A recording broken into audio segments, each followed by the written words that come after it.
आपको स्मरण करा दूं। आपको पता है कल हमारा जो ये सत्संग प्रारंभ हुआ इस सीजन का, पोस्ट जन्माष्टमी का, ये अजय एकादशी से होने वाला था। और किन्हीं कारणों से मेरे यहाँ हमारे घर पाहुने आए थे, मतलब हमारे यहाँ मेहमान थे, उन कारणों से मैं सत्संग अजय एकादशी से शुरू नहीं कर पाया। तो मैंने त्रयोदशी का आग्रह रखा कि अपन त्रयोदशी से सत्संग प्रारंभ करेंगे। बहुत कम लोगों को पता है कि भाद्रपद कृष्ण त्रयोदशी, मतलब कल का जो दिन है, ये कलयुग के प्रारंभ का दिन। कलयुग नाम का जो युग शुरू हुआ है, ये कल से शुरू हुआ है। और जैसे मैं आपको बताऊं कि हम सब पंचांग में और टिप्पणी में देखें तो कुष्मांड दानम अक्षय नवमी कृत युगादि प्रारंभ, ऐसा लिखा हुआ आता है। मतलब सत्युग का जो प्रारंभ है वो दिया हुआ रहता है कि आज से कृत युग, सत्युग शुरू हुआ। सत्युग शुरू हुआ था अक्षय नवमी से, और उसके बाद जब त्रेता युग आया और त्रेता युग शुरू हुआ तो त्रेता युगादि जलकुंभ दानम अक्षय तृतीया पे लिखा रहता है, अक्षय तृतीया पे त्रेता युग शुरू हुआ। लेकिन बहुत कम लोगों को द्वापर का बर्थडे और कलयुग का बर्थडे पता होता है। द्वापर युग जो शुरू हुआ वो द्वापर का युग माघ कृष्ण अमावस्या से द्वापर युग शुरू हुआ, जो जिसको लोग मौनी अमावस्या भी कहते हैं। तो जब मौनी अमावस्या आती है तब वो माघ की कृष्ण पक्ष की अमावस्या द्वापर युग का प्रारंभ है। और कल जो हमारा दिवस गया भाद्रपद कृष्ण त्रयोदशी का, ये कलयुग के प्रारंभ का दिन है। और मैं ये बात खास इसलिए कह रहा हूं कि भागवत जी ने ऐसा निर्णय हमें दिया है कि कृते यध्यायतो विष्णु त्रेतायाम यजतो मखैहि द्वापरे परिचर्याम च कलौ तद हरि कीर्तना। जब सत्युग था तो ध्यान मात्र से प्रसन्न होकर परमात्मा हमको प्राप्त होते थे, और त्रेता युग आया तब यज्ञ याग आदि के अनुष्ठानों के द्वारा, बड़े बड़े मख यज्ञ के द्वारा हमको भगवत प्राप्ति होती थी। जब द्वापर का युग आया तो द्वापर में तो भगवान साक्षात पूर्ण पुरुषोत्तम आप कृष्णावतार लेकर प्रकट हुए। तो पुष्टि पुरुषोत्तम के आविर्भाव से श्रीमद् भागवत निर्णय देती है द्वापरे परिचर्याम च, इस समय तो सेवा का युग है, आप साक्षात पधारे हैं तो क्यों ना हम ठाकुर जी की सेवा करें। तो द्वापर युग जब आया तब सेवा की प्रधानता आई, जैसे त्रेता में यज्ञ याग आदि की और सत्युग में तपश्चर्या और ध्यान के माध्यम से। तो कृते यध्यायतो विष्णु त्रेतायाम यजतो मखैहि द्वापरे परिचर्याम च और कलौ तद हरि कीर्तनात्। और जब कलयुग आया तब हरि नाम संकीर्तन का मार्ग शुरू हुआ और ये काल शुरू हुआ। और मैं आपको बताऊं कि 10 वर्ष तपस्या का जो फल है, 10 वर्ष की सत्युग की तपस्या का फल त्रेता युग में 1 वर्ष की तपश्चर्या का फल बताया। और त्रेता युग में 1 वर्ष जो व्यक्ति तपश्चर्या करे तो उसको 1 महीने मात्र करने से द्वापर में फल उसका मिलता है। द्वापर युग में अगर कोई तप करे, ध्यान करे, तो उसको 1 महीने में 1 वर्ष त्रेता युग में किए हुए ध्यान का फल मिलता है। और उसी प्रकार आपने अगर 1 मास तक ध्यान, नाम संकीर्तन, प्रभु का आराधन, कोई प्रकार से तपश्चर्या यदि द्वापर में आपने जो 1 महीना 1 मास पर्यंत की है, उसका आपको 1 दिन में कलयुग फल देता है। कलयुग इतना महाफलदायी ये एक युग है कि इसमें कितने कम से कम साधन यदि आप करो तो कम से कम साधनों में भी आपको भगवत प्राप्ति का ये कलयुग आपको आश्वासन देता है। और आप आश्चर्य देखो कि सतयुग में लोगों के पास 10 वर्ष तपश्चर्या करने का समय था, त्रेता में लोगों के पास 1 वर्ष तपश्चर्या करने का समय था, द्वापर में लोगों के पास 1 मास पर्यंत उनको तप करने का समय था। लेकिन आज 24 घंटा भजन करने का सामर्थ्य अपन को प्रभु ने नहीं दे रखा है। हम चाहें तो 1 दिन, जो मतलब 10 वर्ष की सत्युग की तपश्चर्या है, उसका फल यदि 1 दिन में कलयुग में मिलता हो तो भी कलयुग के मानव में इतनी सामर्थ्य, इस समय इतना सत्य संकल्पता उसके जीवन में प्रभु ने नहीं स्थापित की है अभी तक कि वो 24 घंटे मतलब 12 घंटे दिवस और 12 घंटे याम, तो दिवस और याम पर्यंत 1 दिन तो ऐसा कम से कम व्यतीत करे कि जब वो पूरा भजन में और ठाकुर जी के ध्यान में, नाम संकीर्तन में निकाले तो उसको सत्युग में की हुई 10 वर्ष की तपस्या का फल प्रभु आप सहज में देते हैं। लेकिन आप देखो हमारी विडंबना कि हम पूरे 24 घंटे भगवान नाम में तत्पर शायद आज तक 1 भी दिन नहीं रहे हैं अपने जीवन में कि जब पूरा 24 घंटा हमारा भगवान नाम में गुजरा हो। मैं तो महा कलिकाल का पामर दुष्ट जीव हूं, मैं मेरी गारंटी लेता हूं, मेरा तो नहीं निकला है अभी तक। ठाकुर जी कृपा करें और आप लोगों में से किसी का निकला हो तो मेरे नमस्कार आप सभी को।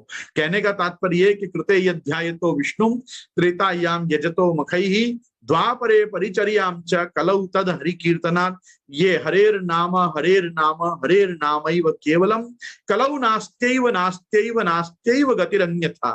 कलिकाल में तो और कोई प्रकार से कोई उपाय है ही नहीं भगवत प्राप्ति का। सब सर्वोपरि जो सहज सुलभ उपाय है वो है भगवान नाम संकीर्तन का। इसीलिए कहते हैं कि पूजात कोटि गुणम स्तोत्रम स्तोत्रात कोटि गुणो जप जपात कोटि गुणम गानम गानात परतरो ही न।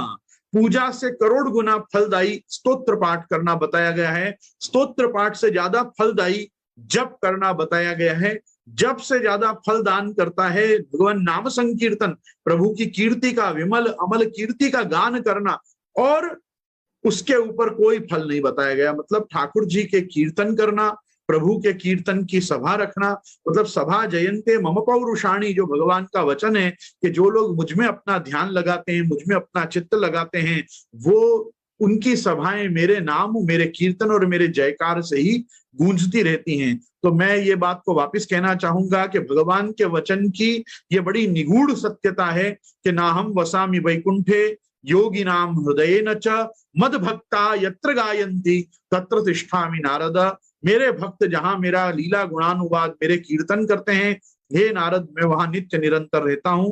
हों वारी इन वल्लभियन की, अपने हरिराई जी के इस पद के आधार पे भी हम देख सकते हैं कि जहां पे ब्रज भक्त और पुष्टि भक्त और भगवत भक्त मिलके भगवत लीला कथा गुणानुवाद कीर्तन के माध्यम से करके जहां पे समाज सहित प्रभु का नाम संकीर्तन करते हैं, वहां प्रभु की नित्य स्थिति मानी गई है। और केवल भगवान की ही नित्य स्थिति नहीं, भगवान के समस्त पार्षद और भगवत नित्य दास जो है, नित्य किंकर जो प्रभु के हैं, जैसे हनुमान जी के लिए भी हम वर्णन सुनते हैं, यत्र यत्र रघुनाथ कीर्तनम तत्र तत्र कृत मस्तकांजलिम बाष्पवारी परिपूर्ण लोचनम मारुतिम नमत राक्षसांतकम। जहां जहां भगवान श्री रामचंद्र जी की कथा होती है, उस कथा के मंडप में, उस कथा के आंगन में, उस कथा के स्थल पे हनुमान जी की नित्य स्थिति मानी गई है। तो भगवत भक्त ब्रज भक्त उसी प्रकार से जहां पर भी कृष्ण कथा होती है, जहां पर भी श्री कृष्ण के लीला चरित्रों के दिव्य गान होते हैं, वहां पे विदुर जी, मैत्रेय जी, उद्धव जी, अर्जुन जी, ये सब लोग परोक्ष रूप में नित्य विद्यमान होकर भगवत कथा का रसास्वादन करते हैं। नारद आदि भक्त वहां पे प्रकट होते हैं। इसलिए श्रीमद् भागवत जी की कथा का जो पंडाल होता है वो अपने आप में ही एक दिव्य स्थान होता है।